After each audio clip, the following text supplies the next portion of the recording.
కిషోర్ గారు మీరు ఒక్కటి మాత్రం చేయట్లేదు సార్. తెలుగులో మన భాషలో ఇంత మంచి ఛందస్సుంది. దీనికి ఎల్ఎల్ఎం క్రియేట్ చేస్తే మన విద్యార్థులందరూ కూడా 4 పదాలు రాసి దీని మీద నాకు పద్యం రాసివ్వు, గద్యం రాసివ్వు అంటే వస్తే చదివి కొద్దిగా నేర్చుకుని దీనికి ఇదొక వారధి కింద మొదలవుద్ది. మీరు ఎల్ఎల్ఎం తెలుగులో ఎందుకు చేయట్లేదు సార్? చెప్పాను కదా సార్, ఇది నేననే కాదు, మనము దీనికి చాలా ఇన్వెస్ట్మెంట్ కావాలి ఫస్ట్ ఆఫ్ ఆల్. రెండోది కమిట్మెంట్ కావాలి certainly, and then time commitment and your goal. So వికీపీడియాకి తెలుగులో మీకు తెలిసే ఉంటుంది, చాలా మంది వాలంటీర్స్ కావాలి అండ్ వస్తారు. చూసే వాళ్ళు కూడా ఎవరైనా వాలంటీర్ చేయదలుచుకుంటే వికీపీడియా డేటాకి వాలంటీర్ చేయొచ్చు. ఛందస్సు చెకింగ్ అయితే ఉంది, నేను వాడతాను అది. ఓకే, మీరు ఛందస్సు రాసి అడిగితే ఎక్సెల్ ప్లగిన్ కదా? ఎక్సెల్ కాదు, ఆన్లైన్లో టూల్ ఉంటుంది, అది చెప్తుంది ఈ మాత్రం పనిచేయలేదు, ఇదే ఈ గణం కాదు, ఇది చెప్తుంది అది. సో అది సింపుల్. నాట్ మనము ఎక్కువ వాడుతుంటే వస్తాయి, ఎందుకంటే commercial nature has to be there. వాడో వచ్చి అంత డబ్బులు పెట్టాలి అంటే మనము నా అగైన్ పర్సనల్ ఒపీనియన్, మనము కూడా యాప్లు తెలుగులో వాడాలి. నేను భీమ్ యాప్ డౌన్లోడ్ చేసుకుంటే నేను తెలుగులో వాడతాను, ఎందుకంటే నాట్ బికాజ్ అది ఇంగ్లీష్లో ఏదో చాదస్తము ఇదని కాదు, ఎవడో మెజర్ చేస్తున్నాడు, వాడుతున్నారా లేదు మెజర్ చేస్తున్నాడు. నేను వాడకపోతే 10 ఏళ్ళ తర్వాత అసలు తీసి పారేస్తాడు. సో అందుకని వాడతాను నేను. అదే వాడుతుంటే ఎవడో ఒకటి చూస్తాడు, ఇంత వాడుతున్నారు, ఇంత డేటా ఉంది, ఇంత ఇది ఉంది, ఇంత లేబులింగ్ ఉంది, ఇంత ఇది ఉంది, ఇంత ఎక్స్పెండిచర్ ఉంది, ఇంత ఖర్చు పెడుతున్నాడు, ఈయన వాల్యూ ఇన్ దిస్ అని చెప్పి ఎవడో చేస్తాడు. మన భాషని మనమే ప్రోత్సహించుకోవాలి, మనమే వాడుకోవాలి. ఎందుకంటే ఇదివరకు అయితే ఇట్స్ అ పర్సనల్ థింగ్, వాడుతున్నారా లేదా, మీ ఫ్యామిలీలో వాడుతున్నారా లేదా, వాడుతున్నారా లేదా. ఇప్పుడు సంబడి ఈజ్ మెజరింగ్ ఇట్, క్వాంటిటేటివ్గా చెప్తాడు, పక్కన స్టేట్మెంట్ ఇస్తాడు 10 ఏళ్ళ తర్వాత, ఇది కమర్షియల్లీ వైబుల్ కాదు అని. ఎవరు లేదు వాడట్లేదు, కమర్షియల్లీ వైబుల్ గా తీసేయండి అంటాడు. ఏం చేస్తాం అప్పుడు? ఇంక మళ్ళీ అప్పుడు బిల్డ్ చేసుకోవాలి, డేటా చేయలేం. సో ఐ ఫీల్ కమర్షియల్ ఉంటే తప్పకుండా వస్తుందండి. Technology wise it's not that hard, I mean in some sense, right? So I don't think చేయాల్సిందంతా చేయాలి, బట్ ఐఎమ్ షూర్ కొంతమంది చేస్తున్నారు కూడా, but we don't know. Kishore గారు, మనం డైరెక్ట్గా ఏఐలోకి జంప్ చేసాము. AI, ML, neural networks, models, కొద్దిగా తెలుగులో చెప్పండి సార్, వీటి మధ్య వ్యత్యాసం ఏంటి? ఏది న్యూరల్ నెట్వర్క్ అవుద్ది, ఏది మోడల్ అవుద్ది, ఏది ఏఐ అవుద్ది, అయితే ఎందుకు అవుతుంది? అంటే ఏఐని ఒక నిర్దిష్టంగా ఇది అని ఏఐని చెప్పడం చాలా రకరకాల డెఫినేషన్లు ఉన్నాయండి. So first of all intelligence అనేది చెప్పడమే కష్టము, ఇంకా ఆర్టిఫిషియల్ ఇంటెలిజెన్స్ అని చెప్పడం ఇంకా కష్టం. సో ఒక బ్రాడ్ ఫ్రేమ్వర్క్లో మాట్లాడుకుంటే మనకు ఒక అవగాహన ఉంటుందని మాట్లాడుకుందాం. సో ఒక అనుభవాలు అయితే ఒక సర్టన్ డేటాను చూసి, ఒక రకమైన ప్యాటర్న్స్ అందులో చూసి, దాని నుంచి ఇన్ఫర్ చేసి, దాని నుంచి నేను ఒక జడ్జిమెంట్ చేసి, దాని నుంచి ఇది ఈసారి అలాంటివి తగిలితే ఈ పని చేస్తాను అనేది ఒక ప్రాబ్లమ్ సాల్వింగ్ అనుకుందాం. So that is in some sense what AI can do, artificial intelligence చేస్తుంది. అది కొన్ని ఏమవుతుందంటే మన బ్రెయిన్లో వాట్ ఒరిజినల్గా యాక్చువల్లీ స్టార్ట్ అయింది కూడా అలాగే. బ్రెయిన్లో మన న్యూరాన్స్ ఉంటే ఒక న్యూరాన్ నుంచి ఒక న్యూరాన్కి సిగ్నల్ వెళ్ళటం మూలాన మనం పనిచేస్తామనే ఒక అవగాహన. సో అలా రిప్లికేట్ చేద్దామని చెప్పి న్యూరల్ నెట్వర్క్స్ అని చెప్పి ఒక సర్టన్ నోడ్స్ కింద తయారు చేసి దానికి ఇన్పుట్ సిగ్నల్స్ వెళ్తాయి, లోపల ఏదో జరుగుతుంది, అవుట్పుట్ సిగ్నల్స్ వస్తాయి. ఇలాంటివి కొన్ని ఓల్డ్ పెడితే నేను నేర్చుకోగలనా, ఎగ్జాంపుల్స్ ఇస్తే ఎగ్జాంపుల్స్ నుంచి నేర్చుకోగలనా, కొత్త చూస్తే ఎగ్జాంపుల్కి దగ్గరగా తీసుకురాగలనా, అదొక రకంగా చూడటం. ఇంకొక రకంగా చూడటం ఏంటంటే ప్యాటర్న్స్ ఉన్నాయి, ఆ ప్యాటర్న్స్ నేను ఎలాగోలా ఒక ఫామ్గా తీసుకొచ్చానంటే, కొత్త ప్యాటర్న్ వస్తే దీనికి దగ్గరగా ఆ ఫామ్కి తీసుకొస్తే దాన్ని ఎంబెడింగ్స్ అంటాం. ఆ దగ్గర ఉన్న ఎంబెడింగ్ తీసుకొచ్చి అది ఆన్సర్ కింద చెప్తాను నేను. మనకు తెలుసో తెలియక మన బ్రెయిన్లో అలాగే జరుగుతుంది. అంటే 4 కుక్కలు చూస్తే 5 కుక్కను చూస్తే 5 కుక్క అనుకుంటాం, ప్యాటర్న్ చూసి అనుకుంటున్నాం, అది మనకు తెలియని పిల్ల వచ్చేది. బట్ ఆ మిస్టేక్ చేస్తుంటాం మనం, but that's how it works అనమాట. బట్ ద థింగ్ ఈజ్ మనం స్ప్లిట్ సెకండ్లో చేస్తాం, అది కూడా అంత ఫాస్ట్గా చేయాలి. So there is entirely engineering aspect దీంట్లో. ఎంత ఫాస్ట్గా చేయగలగాలి, ఇవన్నీ తీసుకొచ్చి ఎంత ఫాస్ట్గా ప్రాసెస్ చేయగలము, ఎంత ఫాస్ట్గా చేయగలము, అదొక కంప్లీట్లీ డిఫరెంట్ థింగ్. అది ఈ వింటర్స్ గురించి చెప్పాను కదా నేను, ఏఐ వింటర్స్ గురించి. The reason why second winter తర్వాత ప్రామిసింగ్ ఎందుకు వచ్చిందంటే దాని కరస్పాండింగ్ కంప్యూటేషనల్ పవర్ పెరిగింది. సో ఎర్లియర్ మేబీ వింటర్స్ ఉండేవి కాదేమో, వాళ్ళకి అంత కంప్యూటేషనల్ పవర్ ఉండుంటే. అంత ఫస్ట్ ఆఫ్ ఆల్ డేటా పెరిగింది, వీఆర్ జనరేటింగ్, నుంచుంటే కూర్చుంటే డేటా జనరేట్ చేస్తున్నాం ఇప్పుడు మనం. సో డేటా పెరిగింది, సో కంప్యూటేషనల్ పవర్ పెరిగింది. సో ఈ రెండింటి మూలాన్ని వాళ్ళకి ఏమైందంటే యూ కెన్ గో బ్యాక్, పెద్ద పెద్ద ప్యాటర్న్స్, కాంప్లెక్స్ థింగ్స్ నేర్చుకోవచ్చు. కంప్యూటర్ నేర్చుకోవచ్చు. అది హ్యూమన్ అంత ఫాస్ట్గా నేర్చుకుంటుందా, హ్యూమన్ అంత డైవర్స్గా నేర్చుకుంటుందా, విల్ సీ. మీరు చెప్పేది ఏంటంటే జీపీయూలు కానీ క్లౌడ్లు కానీ ఏం లేవు అప్పట్లో, అలానే దానికి కావాల్సిన డేటా సెట్స్ కూడా అంత డేటా జనరేట్ కాదు, Right. కొల్లేట్ చేసుకోవాలి ప్రైవేట్కి మీరంతా.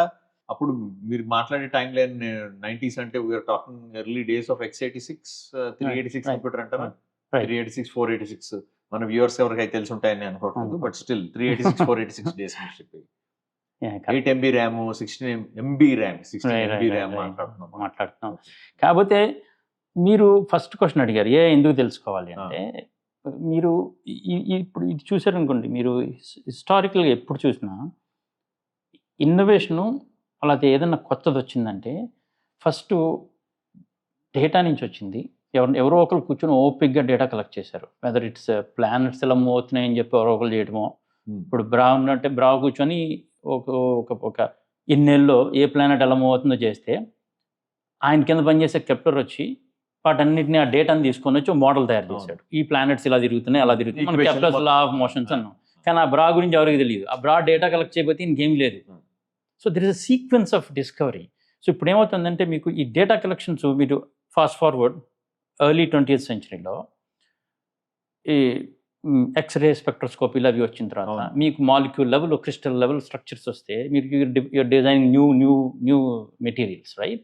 సో అది ఎందుకంటే అక్కడ you have a better understanding of how to collect data, what constitutes of certain things అని అవన్నీ. ఇప్పుడు data is being generated like crazy. So ఇప్పుడు అసలు ఫస్ట్ ఆఫ్ ఆల్ ఒక హ్యూమన్ కానీ కూర్చుందని అర్థం చేసుకునే శక్తి లేదు ఫస్ట్ ఆఫ్ ఆల్. అంటే మనం రీప్లేస్ చేస్తున్నారు ఇందాక జాబ్స్, దీని జాబ్స్ కూడా రిలేటెడ్. రీప్లేస్ చేస్తున్నారు కదా, మనం చేయలేము ఆ పని.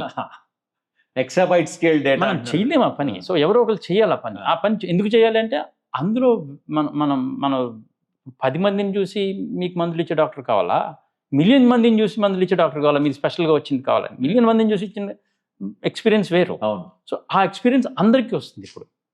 సో అది that is what we're looking for in every field, manufacturing అని ఇంకోటి చాలా ఫీల్డ్స్. దట్స్ వై మనం అనుకుని వస్తుందండి. ఇది మన చేతుల్లో మనం చేసేది ఏం కాదు ఇది.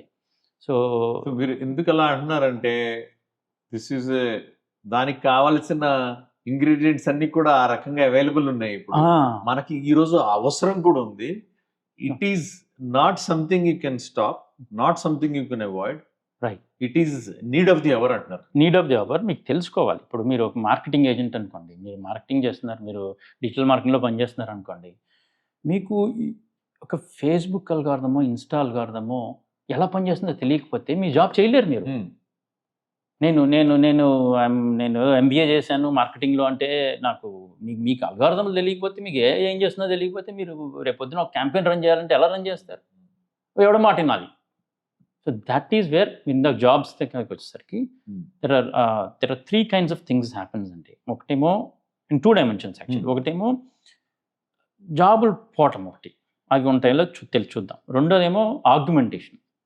మీరున్న జాబ్కి ఈ స్కిల్ ఆర్గ్యుమెంట్ అయితే మీరు ఎంత బాగా చేసుకుంటారు, ఎంత పెరిగి. మూడోది కొత్త క్రియేషన్ ఆఫ్ న్యూ జాబ్స్. ఈ 2 మాత్రం క్లియర్గా జరుగుతున్నాయి. ఎండిపోతే ఇంకా తెలియదు ఎవరికి, అది ఇంకా not established fact.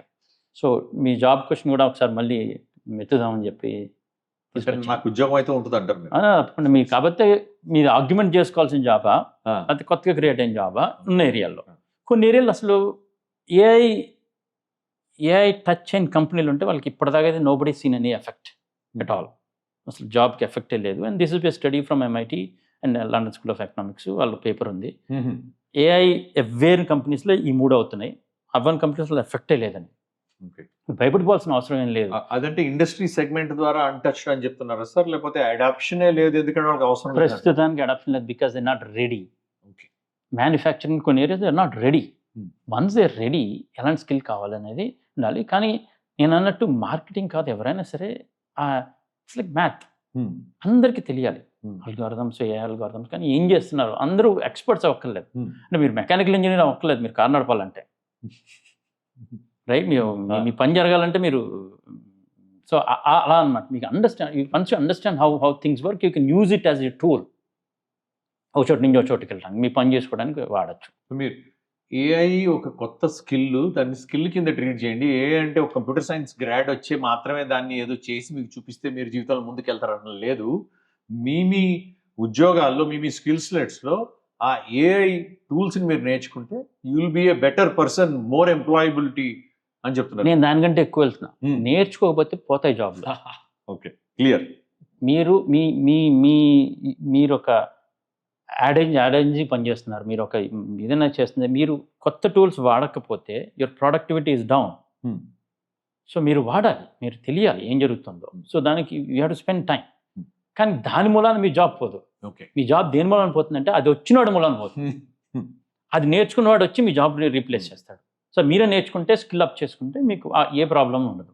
So AI algorithm వచ్చి మీరు వేసి జాబ్లో ఆపుకోదు. అది కొద్ది గొప్ప నేర్చుకుని వచ్చినాడు, టూల్స్ ఎలా వాడాలో తెలిసి వచ్చినాడు.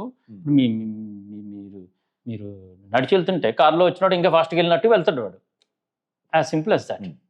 సో కిషోర్ గారు, so AI is already there అని చెప్పారు మీరు నాకు. ఇప్పుడు నేను ఈ రోజు పొద్దున్న లేస్తే నుంచి, లేకపోతే మీరు పొద్దున్న లేచిన దగ్గర నుంచి ఎక్కడెక్కడ ఏఐ ఉంటుంది మనకు తెలుసు తెలియక ఎక్కడే ఉంటుంది, ఒక్కసారి ఎక్స్ప్లెయిన్ చేస్తారు. సో మనం పొద్దున్న లేచి మనం చేసే ప్రతి పనిలోనూ దాదాపు ఉంటుందండి. అంటే మనం ఎనీ డివైస్ వాడినా, ఒక ఏదైనా కన్జ్యూమ్ చేసినా, సో మనని క్లౌడ్ అల్గారిథం ఏదో ఒక ఏఐ మనని డ్రైవ్ చేస్తూనే ఉంటుంది. అంటే ఫర్ ఎగ్జాంపుల్ మీరు ఒక గూగుల్ సెర్చ్ చేశారనుకోండి, మీకు వచ్చే రిజల్ట్స్ వేరు, నాకు వచ్చే రిజల్ట్స్ వేరు. పర్సనలైజేషన్ చేస్తారు. మీకు ఎలా పర్సనలైజ్ చేస్తారంటే, మీరు వాళ్ళు మ్యాప్ చేసుకొని ఉంటారు. మ్యాప్ చేసుకొని ఇలా మురళి గారు ఆయన ఆంటర్ప్రినరు, ఆయన ఇది అన్ని మ్యాప్ చేసుకొని, సో దాని ప్రకారం మీకు చూపిస్తారు. సో మీరు ఏమన్నా స్పెసిఫిక్ ప్రోడక్ట్స్ గురించి అడుగుతుంటే మీది మ్యాప్ చేస్తారు, ప్లస్ ప్రోడక్ట్ వాడు ఇచ్చిన స్పెసిఫికేషన్ మ్యాప్ చేసి ఇస్తారు. సో ఇది ప్రతి చోట జరుగుతుంది. ఇది మీరు దీనికే కాదు, మీరు ఇన్స్టా రీల్స్లో మీకు వచ్చేవి కానీ, టిక్టాక్లో వచ్చేవి కానీ. సో ఏఐ అక్కడ రెండు రకాలుగా పనిచేస్తుంది. ఒకటి మిమ్మల్ని మ్యాప్ చేయడానికి, ఒకటి మిమ్మల్ని వాచ్ చేయడానికి. So it's also watching what you're doing. అది చాలా మందికి తెలియదు. UI is actually watching what you're doing. అంటే మీరు నెట్ఫ్లిక్స్లో ఒక వీడియో చూసి సగంలో ఆపేశారనుకోండి, కొన్ని రకాల సినిమాలు. సో వాళ్ళకి తెలుసు, ఒక 1 మిలియన్ మంది చూసారు, ఒక 5,000 మంది చూశారు, ఈ సీన్ దగ్గర ఆపేశారంటే నో, ఆ సీన్ పని చేయట్లేదో ఏదో అయింది అక్కడ. సో వాళ్ళు నెక్స్ట్ టైం వాళ్ళు ఇవాల్యుయేట్ కూడా చేసుకుంటారు. మీకు ఎలాంటి సినిమాలు చూపించాలి, అవన్నీ ఎవ్రీథింగ్ ఇస్ ఏఐ డ్రివెన్ అండి మనం చేసేది. ఇప్పుడు మనం కిషోర్ గారు మీరు చెప్పేది ఏంటంటే, నెట్ఫ్లిక్స్ నేను చూసి ఫలానా సీన్ దగ్గర ఆపితే, నాలాంటి వాళ్ళు చాలా మంది సేమ్ సీన్ దగ్గర ఆపితే వాడు నెక్స్ట్ టైం స్క్రిప్ట్ రాసేప్పుడు ఆ ఇన్పుట్ తీసుకుని అట్లాంటి సీన్ ఇంప్రూవైజ్ చేయడం కానీ చేయొచ్చు అంటారు. కాకపోతే అలా డల్ అవుతున్న అలా చేయొచ్చు. ఇంకో రకంగా ఏంటంటే, ఎమోషనల్ క్వశ్చన్ యాడ్ చేసుకుంటూ పోతే ఆ సీన్ దగ్గర పడిపోయింది, అదంతా ఫ్లాట్ అయిపోయింది అక్కడ. సో ఇలాంటివి నెక్స్ట్ టైం తీసుకోవద్దని వాళ్ళ ఎగ్జిక్యూటివ్స్ కెన్ డిసైడ్. చేస్తారో లేదో మనకి ఎవరు చెప్పరు, ఎందుకంటే వాళ్ళ అల్గారిథమ్స్ అన్నీ హిడెన్. బట్ చేస్తారని చాలా మందికి, అంటే it's something that they can do. And known fact that వాళ్ళు ప్రమోషన్లో కూడా మీకు the way you see, this is the known thing which is, మీరు ఏ సినిమా ఉన్నది మీ జెండర్ బట్టి చూపిస్తారు ఆ సినిమాలో క్యారెక్టర్స్ని, ఆ సీన్ని. అంటే మీరు ఒక మేల్ చూస్తుంటే కొంచెం ఒక రకంగా చూపిస్తారు అదే సినిమా దిస్ థింగ్, అన్న ఫీమేల్ చూస్తుంటే అనదర్గా చూపించడానికి. సో మీరు చెప్పేది ఏంటంటే, మన నెట్ఫ్లిక్స్ యాప్ ఉంది, నేను లాగిన్ అయితే ఒక రకంగా ఉంటుంది, అదే మన పాప లాగిన్ అయితే ఇంకో రకంగా సేమ్ సినిమా అడ్వర్టైజ్మెంట్. మీకు రికమెండేషన్ వేరే వస్తే అందరికీ తెలుసు అది, ఎందుకంటే మనం వాచ్ చేసిన దాన్ని బట్టి వాళ్ళు చూపించే టెక్స్ట్ పిచ్ కూడా సేమ్ సినిమాకి వేరే రకంగా చూపిస్తారు. ఎందుకంటే it's all AI driven, it's personalising for you, what attracts you, because it's long tail, right? So they need more people to watch a film for a very very very long time. So అన్ని రకాల business ఆస్పెక్ట్లో వస్తాయి. So AI ఎక్కడ వాడట్లేదంటే ప్రతి చోట వాడుతున్నాం మనం. So ఇవి ఎంత ఎంటర్టైన్మెంట్ కాబట్టి మనం పెద్ద పట్టించుకోము. ఇప్పుడు హెల్త్ కేర్కి వెళ్ళారు మీరు, హెల్త్ కేర్కి వెళ్తే రేపు పొద్దున మనం కోవిడ్ టెస్టులు తీసుకున్నాము, ఇవన్నీ తీసుకున్నాము, సెన్సిటివిటీ ఆఫ్ ద టెస్ట్స్ ఉంటాయి, రకరకాలు ఉంటాయి. అవన్నీ any test has a parameters, వాటికి కొంచెం స్ట్రిక్ట్ ఉంటాయి. కానీ there are some things hidden. ఇప్పుడు ఒక ఇమేజింగ్ తీశారు కదా, ఆ ఇమేజింగ్ కరెక్షన్స్ అవుతాయి లోపల. సో అవి మన దాకా రావు, ఎందుకంటే చాలా జాగ్రత్తగా ఉంది. సో హెల్త్ కేర్ అయినా మీరు ఫైనాన్స్ మీరు ఇప్పుడు లోన్కి అప్లై చేశారంటే a algorithm is pretty much deciding whether they should give loan or not. So already మన ఇండియాలో అట్లా జరుగుతుంది అంటారు మీరు. కన్స్యూమర్ లోన్స్ లో Mhm. చూస్తారు ఎవరు ఎంత వాడుతున్నారు, ఎంత ఇదైంది అనేది తెలియదు. 5 నిమిషాల్లో లోన్ ఇచ్చేస్తాం, 10 నిమిషాల్లో ఇస్తానంటే డూయింగ్ అనాలిసిస్, డేటా అనాలిసిస్ చేస్తున్నారు, ఏఐ వాడుతున్నారు.